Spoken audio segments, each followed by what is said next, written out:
नमस्कार विद्यार्थी व पालक मित्रांनो, मी ऋषिकेश कुलकर्णी आपल्या सर्वांचं व्हायब्रंट ऍडमिशन गायडन्स या आपल्या युट्यूब चॅनलमध्ये स्वागत करतो। 5 मे रोजी संपूर्ण भारतामध्ये नीट ही एक्झाम होणार आहे। सर्व विद्यार्थी आणि पालक ऐकत असतील की नीट एक्झामला जाताना ड्रेस कोड काय असला पाहिजे। अनेक विद्यार्थ्यांचे कॉल येत आहेत। मित्रांनो, या व्हिडिओच्या माध्यमातून आपण 2 ते 3 महत्त्वाच्या गोष्टींचं डिस्कशन करणार आहे। ते म्हणजे नीट एक्झामला जाताना ड्रेस कोड काय असला पाहिजे, कारण की खूप महत्त्वाची गोष्ट आहे। जशी एक्झाम महत्त्वाची आहे त्याच पद्धतीने नीट एक्झामला जाताना ड्रेस कोड सुद्धा महत्त्वाचा आहे। कारण की चुकीची गोष्ट तुम्ही घातलेली असेल, विनाकारण कुठली गोष्ट तुम्ही घेऊन गेला असेल तर तिथे जर हॅरसमेंट झाली तर विद्यार्थी पॅनिक मोडमध्ये जातात। तर एक्झॅक्टली मी तुम्हाला सांगतो 2 ते 3 मुद्दे डिस्कस करणार आहे। पहिला आहे ड्रेस कोड काय असला पाहिजे, दुसरी गोष्ट आहे एक्झाम हॉलमध्ये जाताना कोणत्या गोष्टी घेऊन जाता येत नाहीत, तिसरी महत्त्वाची गोष्ट आहे एनटीए पॅरेंट्ससाठी काही महत्त्वाचे इन्स्ट्रक्शन्स दिलेले आहेत, ते एक्झॅक्टली इन्स्ट्रक्शन्स कशा पद्धतीने आहेत। अशा 2 ते 3 मुद्द्यांवरती या व्हिडिओच्या माध्यमातून मी डिस्कशन करणार आहे। सर्वप्रथम आपण पाहूया की नीट एक्झामला जाताना ड्रेस कोड काय असला पाहिजे। हा ड्रेस कोड मुलांसाठी काय आहे, मुलींसाठी काय आहे हे देखील आपण डिस्कस करणार आहे। पहा इथे मग आता आपण सर्वप्रथम बघूया dress code for male candidates. मुलांसाठी ड्रेस कोड काय आहे बघा। The following dress code for male candidates announced by the NTA has to be followed without fail. NTA ने सांगितलेले हे सर्व इन्स्ट्रक्शन आहेत, तेच मी तुम्हाला सांगणार आहे। ठीक आहे, आता इथे पहा काय सांगितलेलं आहे। पहिलं, no male candidate will be allowed to wear full sleeve shirt oblique T shirt in the exam hall. म्हणजे पहिल्यांदा काय सांगितलेलं त्यांनी की not allowed, no male candidate will be allowed to wear full sleeve shirt और T shirt. म्हणजे full स्लीव्हचे shirt किंवा टी शर्ट कोणत्याही विद्यार्थ्याला मुलांना अजिबात घालता येत नाही। फुल ह्याचा अजिबात नसायला पाहिजे। मग ते कसं असायला पाहिजे इथे बघा, male candidates will only be allowed to wear half sleeve shirt and T shirt. आता एक लक्षात घ्या काय सांगितलेलं आहे, मुलांसाठी फक्त हाफ स्लीव्हचे शर्ट किंवा टी शर्ट। पहिली गोष्ट लक्षात घ्या, मेलसाठी काय हाफ स्लीव्हचे असणं गरजेचं आहे। तुमच्या ह्याच्या स्लीव्स ह्या हाफ असणं गरजेचं आहे। मग ते शर्ट असू द्या किंवा टी शर्ट। टी शर्ट मध्ये काय महत्वाचं, कॉलरचा टी शर्ट नसावा। मग टी शर्ट कसला असला पाहिजे, राऊंड नेकचा टी शर्ट घाला किंवा व्ही नेकचा तुम्ही टी शर्ट घालू शकता। हाफ स्लीव्स, राऊंड नेक किंवा व्ही नेकचा टी शर्ट घालायचा आहे। कॉलरचा टी शर्ट अजिबात विद्यार्थ्यांनी घालायचा नाही। हे पहिली गोष्ट लक्षात घ्या। दुसरी महत्वाची गोष्ट काय सांगितली पहा, दुसरी महत्वाची गोष्ट सांगितलेली आहे की male candidates will not be allowed to wear only bulky clothes, any bulky clothes. म्हणजे जास्त याचा असलेले अजिबात घालायचं नाही with zip pockets, big buttons, squares और एम्ब्रॉयडरीज। म्हणजे काय सांगितलेलं आहे, not allowed to wear any bulky clothes. म्हणजे कसं आहे की झिप पॉकेट्स म्हणजे तुमच्या जर पॅन्टला किंवा शर्टला जास्त पॉकेट्स अजिबात नसले पाहिजेत, त्याला जास्त चेन्स बिलकुल नसल्या पाहिजेत असं त्यांनी सांगितलं, किंवा एम्ब्रॉयडरीज जास्त नसायला हवी। सपोज तुमचा टी शर्ट एखाद्या ब्रँडचा आहे, एखाद्या कंपनीचा आहे, त्याचा एखादा लोगो असेल तर तो चालतो, परंतु जास्त त्याच्यावर काहीतरी एम्ब्रॉयडरी केली असेल तर बिलकुल चालत नाही। मी शक्यतो सांगतो विद्यार्थ्यांना अगदी प्लेन टी शर्ट घाला, राऊंड नेकचा नसेल तर परचेस करा। साधा टी शर्ट राऊंड नेकचा किंवा व्ही नेकचा घाला। एखादा टी शर्ट असेल आणि नॉर्मल त्याच्यावर ब्रँडिंग असेल तर चालतं, जास्त काही घाबरायची गरज नाहीये। कॅन्डिडेट पुढे काय, candidate should only where light and simple clothes. ते सांगितलं पण अगदी नॉर्मल टी शर्ट आणि खाली नाईट पॅन्ट घाला, बाकी याच्यावरती काही विद्यार्थ्यांनी करू नका। पुढे काय सांगितलं बघा, male candidates will not be allowed to wear kurta pyjama. आता कुर्ता पायजामा घालून तुम्ही एक्झामला बिलकुल जायचं नाहीये, हे पण लक्षात घ्या। Male candidates can not wear shoes during the exam. बघा, शूज अजिबात घालता येत नाही। सिंपल सॅन्डल्स और chappals with thin sole will be allowed. Thin sole म्हणजे काय, एकदम बारीक असलेली चप्पल। आता लक्षात घ्या महत्वाचं, आता मेल मध्ये काय 3 गोष्टी महत्वाच्या आहेत। एक आहे म्हणजे अप्पर बॉडी। अप्पर बॉडी जर म्हटलं तर काय असलं पाहिजे, तर नॉर्मल टी शर्ट किंवा हाफ स्लीव्हचा शर्ट। म्हणजे अप्पर बॉडी मध्ये काय असलं पाहिजे, हाफ स्लीव्हचा टी शर्ट किंवा शर्ट घाला, राऊंड नेकचा किंवा व्ही नेकचा। एक झालं। बॉटम विअर मध्ये काय पाहिजे, तर बॉटम विअर मध्ये साधी तुम्ही नाईट पॅन्ट घाला। मी तुम्हाला सांगतो अगदी सिंपल नाईट पॅन्ट घाला। ट्रॅक सूट ज्याला म्हणतो त्याला तुम्ही नाईट पॅन्ट घालू शकता, किंवा पॅन्ट घालू शकता की ज्याला जास्त पॉकेट्स बिलकुल नाही आहे। ठीक आहे, एखादं दुसरं पॉकेट असलं तरी चालतं। 4-4, 5-5 पॉकेट असलेली पॅन्ट अजिबात चालत नाही, जास्त पॉकेट्स असलेला शर्ट चालत नाही, हे लक्षात घ्या। बॉटम विअर आणि तुम्हाला अप्पर बॉडी आणि लोअर बॉडी हे 2 गोष्टी मी सांगितल्या। आणि त्याच्यानंतर जर आता चप्पल बद्दल बोलायचं झालं तर शूज अजिबात चालत नाही। एक लक्षात घ्या, जे विद्यार्थी शूज घालून जातील त्यांना एक्झामला ते म्हणजे शूज काढूनच यायला सांगतात. त्यामुळे शूज बिलकुल चालत नाही. अगदी साधी स्लीपर घाला किंवा सँडल असली तरी एकदम थिन लेअरची, त्याचे सोल अजिबात जाड नसायला पाहिजे, हे लक्षात घ्या. अगदी पातळ ह्याची तुम्ही स्लीपर, साधी आपण जे घरामध्ये स्लीपर वापरतो तशी स्लीपर तुम्ही वापरायची. हे झालं मुलांच्या बाबतीत. ठीक आहे. आता याच्यामध्ये काय असतं की काही रिलिजनच्या मध्ये जर विद्यार्थी असतील तर त्यांच्यासाठी स्पेशल जर काही घालायचं असेल त्यांना, तर त्याच्यासाठी काय इन्स्ट्रक्शन आहेत ते मी पुढे सांगतो. परंतु हे सर्व नॉर्मल विद्यार्थ्यांसाठी एवढ्या गोष्टी मुलांसाठी लागणार आहेत. लक्षात आलं. मी पीडीएफ देखील माझ्या टेलिग्राम चॅनलमध्ये शेअर करतो. टेलिग्राम चॅनलची लिंक मी व्हिडिओच्या खाली दिलेली आहे. सर्व विद्यार्थ्यांनी व्हिडिओ अगदी काळजीपूर्वक पाहायचा आहे. व्हायब्रंट ऍडमिशन गायडन्स आपल्या युट्यूबला तुम्ही सबस्क्राईब करा, जेणेकरून सर्व महत्त्वाचे टप्प्याटप्प्याने मी तुमच्यासमोर व्हिडिओ घेऊन येणार आहे. आपलं लातूर, बीड, बारामती, नांदेड, पुणे, संभाजीनगर मध्ये ऑफिस आहे. तुम्हाला काही अडचणी असतील एक्झाम पर्यंत, नक्कीच आपल्या ऑफिसला व्हिजिट करा, एन्क्वायरी करा. काही मनामध्ये शंका असतील तर त्याचं निरसन लवकरात लवकर करून घ्या. ठीक आहे. अशा पद्धतीने हे मुलांच्या बाबतीत झालेलं आहे. आता आपण डिस्कस करूया की फिमेल कॅन्डिडेटच्या बाबतीत ड्रेस कोड काय आहे. Dress code for female candidates. ठीक आहे. आता पहा, female candidates appearing for NEET 2024 will not be allowed to wear full sleeve cloth. अजिबात फुल स्लीवचे चालणार नाही. मग ते कसे चालतील पहा, लक्षात घ्या. Only cloth with half slew will be allowed. मुलींच्या बाबतीत पण सेम आहे. अजिबात फुल स्लीवचं त्यांचं कुर्ता वगैरे बिलकुल चालत नाही, किंवा 3/4 मध्ये सुद्धा असतं ते सुद्धा चालत नाही. हाफ स्लीव्हच तुम्ही टी शर्ट घालू शकता. जे काय घालायचं तुम्हाला ते हाफ स्लीव्हच घालायचं. फुल स्लीव्ह अजिबात कोणालाच अलाउड नाही, मुलांना पण नाही, मुलींना पण नाही. हे एक लक्षात घ्या.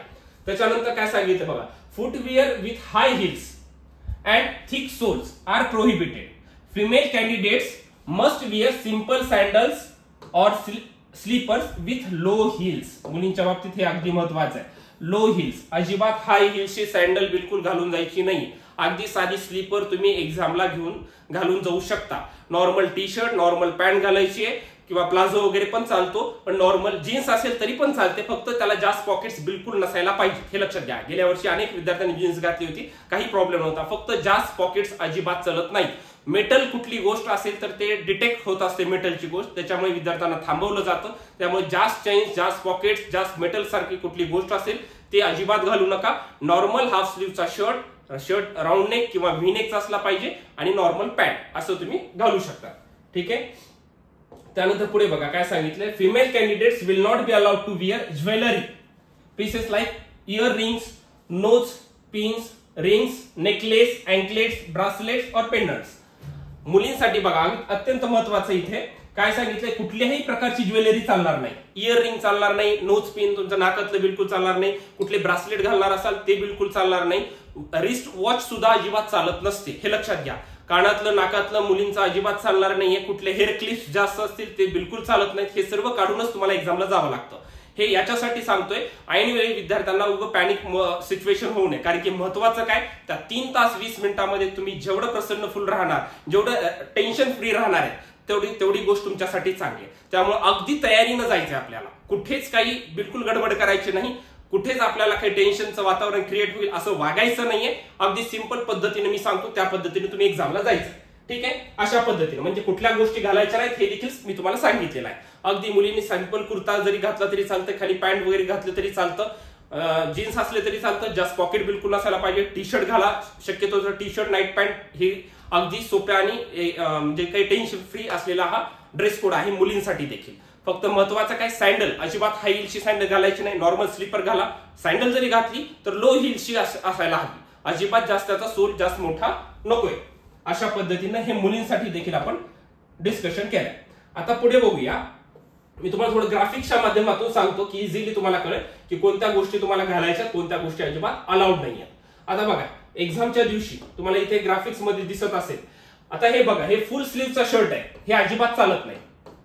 मुलींचं बघा, इथे एम्ब्रॉयडरी वगैरे डिझाईन जास्त प्रमाणात आहे, हे बिलकुल चालत नाही. हातामधलं जे इयर रिंग्स किंवा हँड रिंग्स असतील अजिबात चालत नाही. कानातलं, नाकातलं बिलकुल चालत नाही. हे गॉगल्स आहे, गॉगल अजिबात चालत नाही. नॉर्मल स्पेक्ट आहे, चालतो तो, ठीक आहे. पण गॉगल तुम्ही जर घालत असाल तर बिलकुल एक्झाम मध्ये अलाउड नाहीये. त्याच्यानंतर हे पहा, मुलींसाठी हाय हिलची सँडल चालत नाही. त्यानंतर हे बघा, हे नॉर्मल पॉकेट्स 1-2 ठीक आहेत, पण हे एक्स्ट्रा पॉकेट्स जे आहेत तर हे बिलकुल एक्झाम मध्ये चालत नाही. अशा प्रकारच्या पॅन्ट चालत नाही. रिस्ट वॉच जी तुम्हाला मी सांगितली हे बिलकुल चालत नाही. तिथे प्रत्येक आवरला बेल वाजवली जाते, तुम्हाला एक्झॅक्टली टाइम समजतो. तिथे एक्झाम हॉलमध्ये तुमच्यासमोर वॉच असते, त्यामुळे वॉच कोणच घालून जायची नाही. तुम्हाला वॉच असेल तर मध्ये घेत नाही, ते वॉच तुम्हाला काढूनच मध्ये एक्झाम हॉलमध्ये यावं लागतं. हे ब्रासलेट्स वगैरे अजिबात चालत नाहीत, मुलांसाठी पण नाही मुलींसाठी पण नाही. हे आहे, ह्या गोष्टी एक्झाम हॉलमध्ये तुम्हाला बिलकुल अलाउड नाहीये. मग आता कोणत्या गोष्टी अलाउड आहेत तर हे पहा, इथे इमेज मध्ये सांगितलं हाफ स्लीवचा शर्ट घाला, मुलांसाठी मुलींसाठी कोणता पण हाफ स्लीवचा असला पाहिजे, राऊंड नेकचा असला पाहिजे किंवा व्ही नेकचा असला पाहिजे. कॉलर नसायला हवी, शक्यतो कॉलर बिलकुल वापरू नका. एखादी नॉर्मल अशी ब्रँडिंग असेल कुठल्या कंपनीचं चालेल, ब्रँडिंग असेल तर नॉर्मल, पण जास्त जसं असं या पद्धतीने एम्ब्रॉयडरी वगैरे काही केलं असेल तर ते बिलकुल चालत नाही. आता बघा हे जशी सायनल आहे अगदी लो हिल आहे, हे चालतं. लो हिलचं असलं पाहिजे, हाय हिल्स बिलकुल चालत नाही. किंवा अगदी अशी साध्या पद्धतीची स्लीपर विद्यार्थ्यांनी प्रिफर करा. मी तर सांगतो अगदी स्लीपर जे आपण घरी घालतो, मुलांनी सेम स्लीपर घालून एक्झामला जा, कारण की तिथे खूप डीप मध्ये चेकिंग होते. शूज वगैरे असेल तर ते काढून वगैरे पाहतात, शूजला तर अलाउडच करत नाही. त्यामुळे अशी कुठली गोष्ट करू नका जी तुम्हाला पॅनिक सिच्युएशन मध्ये आणेल. दुसरं काय, हे नॉर्मल स्पेक्ट आहे. अनेक विद्यार्थ्यांना नॉर्मल चष्मा आहे, त्यांनी नीट ज्यांना रेग्युलर घालतात तेच तुम्ही चष्मा घालून जाऊ शकतात, अजिबात ते काढायला सांगत नाहीत. अशा पद्धतीचा गॉगल विगल असेल तर ते अलाउ करत नाही. आणि अशा पद्धतीची एखादी सिंपल पॅन्ट असली पाहिजे. अशा पद्धतीनं हा ड्रेस कोड मेल आणि फिमेल साठी आहे. कुठल्या गोष्टी अलाउड कुठल्या गोष्टी अलाउड नाहीये हे देखील मी तुम्हाला क्लिअर केलेलं आहे. ठीक आहे, मी तुम्हाला हे इमेज आणि ह्या सर्व गोष्टी माझ्या टेलिग्राम चॅनलमध्ये प्रोव्हाइड करतो. ठीक आहे, आता पहा, मी एक दिवस तुम्हाला जे सांगितलं की आता कस्टमरी ड्रेस जे आहे, आता काही याच्यामध्ये रिलीजन मध्ये जसं की सिख रिलीजन आहे, मुस्लिम रिलीजन आहे, जे की त्यांचे कस्टमरी ड्रेस असतात, जे त्यांचा पेहराव आहे, पोशाख आहे, ते त्यांना घालावाच लागतो किंवा ज्यांना घालायचाच आहे. अशा विद्यार्थ्यांसाठी काय प्रोव्हिजन आहे तर अशा विद्यार्थ्यांसाठी सुप्रीम कोर्टने एक प्रोव्हिजन सांगितलेलं आहे. तर ते कशा पद्धतीने आहे आणि त्याच्यासाठी महत्वाचे इन्स्ट्रक्शन्स काय आहेत हे देखील मी सांगतो. आता इथे लक्षात घ्या, काय सांगितलं, candidates belonging to particular religion that requires wearing a customary dress will be allowed to wear their dress. म्हणजे अलाउ केलेले आहे, असं बिलकुल नाही की अलाउड नाहीये. According to the decision by honourable Supreme Court of Delhi, Sikh candidates, आता बघा सिख कॅन्डिडेट्स मध्ये जे काही असते करा किंवा किरपन जे घालतात त्यांनी will be allowed to carry करा, किरपन और कंगा, हे ते अलाउ करू म्हणजे त्यांच्यासोबत हे घालून किंवा ते विअर करून जाऊ शकतात जे सिख याच्यामध्ये रिलीजन मध्ये येतात विद्यार्थी. आता पहा, काही विद्यार्थी मुस्लिम फिमेल कॅन्डिडेट्स, आता मुस्लिम जे कॅन्डिडेट मधले रिलीजन मधले विद्यार्थी आहेत त्या फिमेल कॅन्डिडेटचा जो त्यांचा पेहराव असतो, female candidate will be allowed to wear burqa. त्यांना बुरखा अलाव आहे, बिलकुल असं नाहीये की अलाउड नाहीये, ते अलाव आहे बुरखा. ठीक आहे, मग आता याच्यासाठी काय सांगितलं बघा, आता हे जर कस्टमरी ड्रेस घालणार असाल तर तुम्हाला महत्वाचं काय बघा, such candidates will be required to report to the exam hall at least an hour before to the commencement of the exam of properly frisking. म्हणजे तुम्हाला 1.5 ते 2 तास आधी, म्हणजे साधारणतः 12 वाजतापर्यंत तरी तुम्हाला त्या तुमच्या एक्झाम सेंटरवर जावं लागेल आणि तुम्हाला त्यांना सांगावं लागेल की आम्ही या अशा पद्धतीने आहे आणि आम्हाला हे बुरखा वगैरे आम्ही किंवा जे काही तुमचा पेहराव आहे आम्ही ही घालणारच आहेत, आम्हाला घालायचंच आहे. असं असेल तर तुम्हाला ते 1.5 ते 2 तास तिथे जावं लागेल, ते सर्व चेकिंग करणार आणि मगच तुम्हाला अलाव करणार. त्यामुळे ऐनवेळी धावपळ करून घेऊ नका. ज्यांना हे घालायचं ते अलाव आहे, त्या विद्यार्थ्यांचे कॉल येतात, सर हे घालावंच लागतं का, म्हणजे हे आम्ही घातलं तर अलाव आहे का, तर अशा पद्धतीनं तुम्हाला या सर्व गोष्टी करणं गरजेचं आहे. ठीक आहे, तर हे झालं कस्टमरी ड्रेस बद्दल. अगदी तुम्हाला मी सर्व सोप्या गोष्टी सांगायचा प्रयत्न करत आहे, कारण की तुम्हाला एक्झामच्या दिवशी कुठलेच त्रास होणे हा याच्या पाठीमागचा उद्देश आहे. ठीक आहे, आता बघा, लिस्ट ऑफ प्रोहिबिटेड आयटम्स, म्हणजे कुठल्या गोष्टी तुम्हाला एक्झाम हॉलमध्ये घेऊन जाता येणार नाहीये.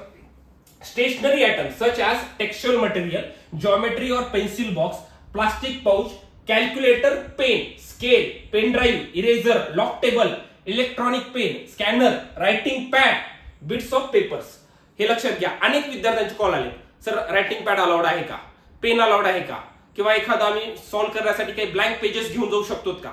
तर ह्या गोष्टी बिलकुल तुम्हाला अजिबात एक्झाम हॉलमध्ये घेऊन जाता येत नाहीत, हे लक्षात घ्या. ह्या कुठल्याच गोष्टी अलाउड नाही आहेत. हे तुम्हाला पेन सुद्धा तिथं प्रोव्हाइड करतात. तुम्ही शक्यतो तुम्हाला वाटत असेल पेन, काही विद्यार्थी असे कॉल पण सर ही माझी लकी पेन आहे मी घेऊन जाऊ शकतो का, तर तुम्ही सोबत कॅरी करा, परंतु तिथे गेल्यानंतर ते तुम्हाला इन्स्ट्रक्शन्स देतील, ती पेन तुम्हाला वापरू देणार नाही, ते तिथे तुम्हाला पेन सुद्धा देतात. त्याच्यामुळे तुम्हाला कॅरी करायचं असलं कॅरी, म्हणजे पेन अशी गोष्ट कॅरी करू शकतात. बाकी याच्यातलं तुम्हाला पॅड सुद्धा घेऊन जाता येत नाही, इरेजर वगैरे ह्या कुठल्याही गोष्टी तुम्हाला अजिबात एक्झाम हॉलमध्ये घेऊन जाता येत नाही. Any communication device like mobile phones, Bluetooth, earphones, अजिबात ह्या गोष्टी चालत नाहीत.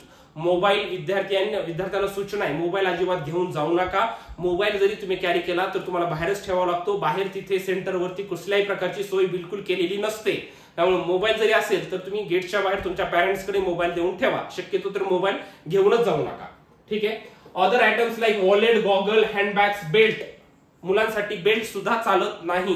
कॅप, बेल्ट हे बिलकुल चालत नाही. त्याच्यामुळे तशी पॅन्टच घालून घेऊ नका तुम्ही अजिबात. बेल्ट वगैरे अजिबात चालतच नाही तिथे. वॉच, ब्रासलेट, कॅमेरा हे तर तुम्हाला सांगितले अजिबात नाही जाऊ. Any ornament or metallic item हे कुठलेही चालत नाही तिथे. महत्वाचं काय, any food items or water bottle किंवा फूड आयटम्स कुठलेही बिलकुल चालत नाही मध्ये. तुम्हाला तिथं पाण्याची सोय आहे, सगळ्या गोष्टीची तिथं सोय असते. त्याच्यामुळे कुठून बाहेरून तुम्हाला बॉटल घेऊन जाऊ शकत नाही तुम्ही. ज्या विद्यार्थ्यांना जायचंच असेल तर एकदम ट्रान्सपरंट बॉटल तुम्ही सोबत ठेवा. ट्रान्सपरंट बॉटल जर त्यांनी अलाउ केलं तर तेवढीच गोष्ट अलाउ करू शकतील. कुठल्याही ब्रँडिंगच्या याची बॉटल तुम्ही घेऊन जायची नाही. ती बॉटल त्याच्यावरचं लेबल काढा आणि ते पाणी घेऊन जाऊ शकता तुम्ही. ठीक आहे. अशा पद्धतीने ह्या गोष्टी घेऊन जायच्या नाहीत. आता त्या गोष्टी सुद्धा मी तुम्हाला ग्राफिक्सच्या माध्यमातून सांगतो की कुठल्या गोष्टी तुम्हाला घेऊन जाता येत नाही. बघा, things prohibited in NEET exam hall. NEET exam hall मध्ये एक कॅल्क्युलेटर बिलकुल, कॅल्सी वगैरे चालत नाही, वॉच चालत नाही, कुठलेही ऑर्नामेंट्स तुम्हाला चालत नाही, रायटिंग पॅड चालणार नाही, mobile, goggle, bag, camera, pen सुद्धा नाही चालत, कॅप, वॉलेट, असा शूज, बेल्ट अशी कुठलीही गोष्ट अजिबात एक्झामिनेशन हॉलमध्ये चालत नाही. हे विद्यार्थ्यांनी लक्षात घ्या. ठीक आहे. ह्या गोष्टी आहेत, हे सगळं तुम्हाला मी प्रोव्हाइड करतो अशा पद्धतीने आहे. आता महत्वाचा एक लास्टचा पॉइंट राहिलेला आहे, information for parents or guardian's. बघा, आता महत्वाची पालकांसाठी महत्वाची सूचना काय, एकदम महत्वाचे 1-2च मुद्दे आहेत ते तुम्हाला सांगतो मी. आता बघा, it is expected that parents or guardians will guide their wards appropriately on the following information. आता याच्याबद्दल विद्यार्थ्यांना पॅरेंटना सांगणं खूप जास्त गरजेचं आहे. आता काय बघा, ensure that your ward reaches the examination centre on or before 1:30 PM on the day of examination. प्रत्येक पालकांनी काळजी घेतली पाहिजे की आपला मुलगा जास्तीत जास्त 1:30 वाजेच्या आत तरी एक्झाम सेंटरला गेलाच पाहिजे. तुमच्या ऍडमिट कार्ड लवकरच येतील, आज किंवा उद्या येतील. ऍडमिट कार्डवर तुमच्या तिथं रिपोर्टिंग टाइम असतो, त्या रिपोर्टिंग टाइमला विद्यार्थ्यांनी पोहोचण्याचा प्रयत्न करायचा. Your ward should leave the home well in advance considering, बघा महत्वाचं, considering traffic, location of the centre and weather conditions. अगदी पालकांनी ह्या 3 गोष्टीचा विचार करायचा. ट्रॅफिक, वेदर कंडिशन हे महत्वाचं, आणि तुमचं डिस्टन्स घरापासून सेंटर पर्यंत किती आहे, ह्या 3 गोष्टी खूप जास्त महत्वाच्या. ट्रॅफिक जास्त असेल तुम्ही नक्कीच अडकणार आहे. वेदर कंडिशन म्हणजे काय, पाऊस वगैरे, त्या आजकाल पाऊस पडत आहे, जर पाऊस खूप आला तर तुम्हाला प्रॉब्लेम्स येतीलच. आणि डिस्टन्स किती आहे, ह्या 3 गोष्टीचा विचार करून तुम्ही घर सोडणं खूप जास्त गरजेचं आहे. ठीक आहे. आता बघा महत्वाचं काय, it would be appropriate to visit the center a day before the examination to confirm the location, distance, to avoid problems of reaching late the center and not being allowed to appear. बघा महत्वाचं काय सांगितलंय, जर पालकांना शक्य असेल तर centre 1 दिवस आधी व्हिजिट करून या.